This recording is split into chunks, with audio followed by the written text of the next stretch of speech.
আসসালামু আলাইকুম এভরিওয়ান, কি অবস্থা সবার? আশা করি সবাই অনেক অনেক বেশি ভালো আছেন। অ্যান্ড ইয়েস গাইস, আমি আল্লাহর রহমতে অনেক বেশি ভালো আছি।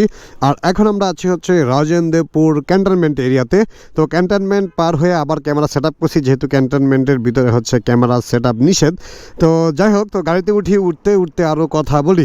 কাহিনী হচ্ছে, আপনারা যে টাইটেল এবং থাম্বনেল দেখছেন ওইটাতে কিন্তু অলরেডি দেওয়া আছে যে রয়্যাল এনফিল্ড আনতে যাচ্ছি। তো রয়্যাল এনফিল্ড আনতে যাচ্ছি হচ্ছে আমরা গাজীপুর, যেহেতু তেজগাঁও হচ্ছে মূলত হচ্ছে তাদের মেন শোরুম, বাট আমরা নিচ্ছি হচ্ছে গাজীপুর থেকে। আর গাজীপুর থেকে নেওয়ার রিজন হচ্ছে যে আমাদের মূলত আসলে প্রি বুকিং দেওয়া ছিল না। তো একটা বাই প্রি বুকিং দিয়েছিল, উনি আবার টাকাটা রিফান্ড করে ফেলবে।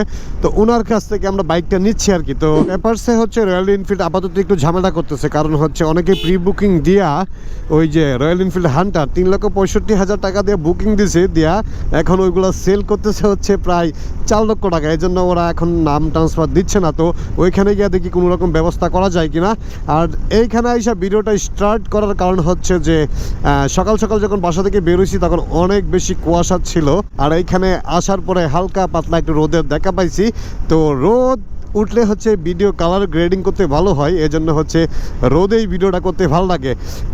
সবচেয়ে বড় দুশ্মন হচ্ছে আমার জন্য শীত, কারণ শীতে রাস্তাঘাটে এত পরিমাণ ধুলাবালি থাকে আর এই যে গাছপালা থাকে হচ্ছে একেবারেই ধূসর, তো ভিডিও কালার সুন্দর হয় না। সো গাইস, ফাইনালি কিন্তু আমরা গাজীপুর চলে আসছি। আর সামনেই হচ্ছে রয়্যাল এনফিল্ডের শোরুম। তো ওইখান থেকে আমাদেরকে আবার ইউটার্ন নিতে হয়েছে, কিন্তু যেই পরিমাণ জ্যাম আর সকালে যে পরিমাণ ঠান্ডা ছিল, শীতের কাপড় চোপড় পরে বেরিয়েছিলাম। আর এখন এত পরিমাণ গরম লাগতেছে বলার বাহিরে। ওইখানে যায় এটা খুলতে হবে। আর এনফিল্ডের শোরুমটা মোটামুটি দূর থেকে বেশ ভালোই সুন্দর মনে হয়েছে। তো এই যে আরেকটু সামনে কিন্তু এত পরিমাণ জ্যাম, গাজীপুরের জ্যাম, ওইটা আপনাদের সবারই ধারণা আছে গাজীপুরের জ্যাম কী পরিমাণ। আসতে আমরা জায়গা দিয়ে দেবো জায়গা। ফাইনালি কিন্তু আমরা চলে আসলাম রয়্যাল এনফিল্ডের শোরুমে। আচ্ছা, আগে গাড়িটা পার্কিং করি। ভিতরে সুন্দর সুন্দর গাড়ি দেখা যাচ্ছে, আগে যায় গাড়িগুলো দেখি। রয়্যাল এনফিল্ড হান্টার আজকে আমরা নিচ্ছি, ওটা তো আপনারা জানেন। ব্লগে কোন জায়গায় কি কথা বলছি ওটা আমার আসলে মনে নাই। ওই যে হান্টার দেখা যাচ্ছে, বাইকটা লক করে যাই, কারণ কোন সময় কি হয় আসলে বলা যায় না, তাই না? তো রয়্যাল এনফিল্ড দেখে হচ্ছে মাথা ঘোরাচ্ছে। সো এটা হচ্ছে ক্লাসিক ম্যাট ব্ল্যাক বুলেট, আর এটা হচ্ছে হান্টার। তো হান্টার তো লাস্ট একটা রিভিউ আপনাদেরকে দেখাইছিলাম। তো আজকে আশা করি যেটা নিব এটা নিয়ে হচ্ছে চালাবো।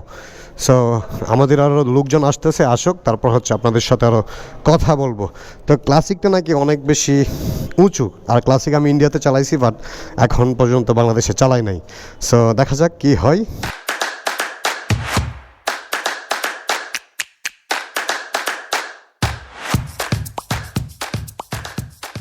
ফাইনালি কিন্তু আমাদের গাড়ি নেওয়া হয়েছে। আমরা আসছিলাম হচ্ছে সকাল সকাল, আর এখন বাজতেছে মোটামুটি প্রায় 5টা। এটা হচ্ছে রয়্যাল এনফিল্ড ক্লাসিক, আর ওইটা হচ্ছে হান্টার, আর ওইটা হচ্ছে বুলেট। তো এই বাইকটার হাইপ খুব একটা নাই, তো আছে হচ্ছে বেশি ক্লাসিক আর রয়্যাল এনফিল্ড হান্টারের। আর এই যে এটা হচ্ছে আমাদের বাইক। সো এখন ফটোশ্যুট হবে, ফটোশ্যুট হওয়ার পরে আমরা এখান থেকে বের হয়ে যাব। সো এই হচ্ছে মোটামুটি কাহিনী। সারাদিন ছিলাম হচ্ছে রয়্যাল এনফিল্ডের গাজীপুর শোরুমে, আর এখন বের হচ্ছে যাব কিশোরগঞ্জ। তো রাস্তায় রাস্তায় আপনাদের সাথে আরও কথা বলবো, অনেক কিছু হয়েছে সারাদিনে, অনেক ঘটনা বলবো। হ্যাঁ ল হয়েছে, সব কিছু হয়েছে। সারাদিনের কাহিনী যেটা হয়েছে, যার কাছ থেকে আমরা বাইকটা নিব ওই ভাই হচ্ছে দেশের বাড়ি চলে যাবে। তো উনি বাইকটা বিক্রি করে দিবে, আমরা অনলাইনে তার সাথে যোগাযোগ করে আসছি। তো আসার পরে হচ্ছে যে গাজীপুর যে রয়্যাল এনফিল্ডের শোরুম, ওইখান থেকে কোনোভাবেই তারা নাম ট্রান্সফার দিবে না। তো আমার কথা হচ্ছে, গাড়িটা আমি আজকে কিনছি, আমার যদি মনে হয় যে আমি হাইডে আমার হচ্ছে না বা কোনো কিছু আমার ভালো লাগতেছে না, গাড়িটা আমি কালকে সেল করে দিব, তো ওই অপশনটা তারা রাখে নাই। কেন রাখে নাই, ওইটা হচ্ছে আমার প্রশ্ন। আর দ্বিতীয়ত হচ্ছে কি বলে, এই যে এতবার কথা বললাম, বলার পরেও সারাদিন গেল। ওই যে সকালে বলছিলাম কুয়াশার জন্য ভিডিও করতে পারি নাই, আর এখন সন্ধ্যা হয়ে গেছে, সন্ধ্যায় ভিডিও করতেছি। তো এবার চিন্তা করেন, সারাদিনে খাওয়া দাওয়া নাই, ওরা কোনোভাবেই নাম ট্রান্সফার দিবে না, নাই। তো আমার তো যুক্তি তর্ক যাই বললাম যে আমি কিনছি, একজন ডেলিভারি দিছে, একজনকে গিফট করতে পারে, তো এটা কেন আপনারা আমাকে দিবেন না? তো তারা ঘুরিয়া গাড়ি একই কথা, না এটা দেওয়া যাবে না।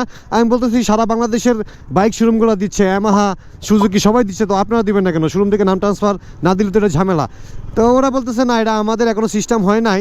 তো আমি বললাম যে সিস্টেম কেন হবে না? সিস্টেম না হলে একজন লোক গাড়ি কিনলো, গাড়ি আবার সেল করতে গেলে তারা একবার ঝামেলা পোহাইতে হইতেছে, নইতে বলতেছে বিআরটিতে যান। আমি গাড়ি কিনছি আমার টাকা দিয়ে, আমার স্বাধীনতা, আমি যখন খুশি বিক্রি করে দেবো, কেন আমাকে বিআরটিতে যাইতে হবে?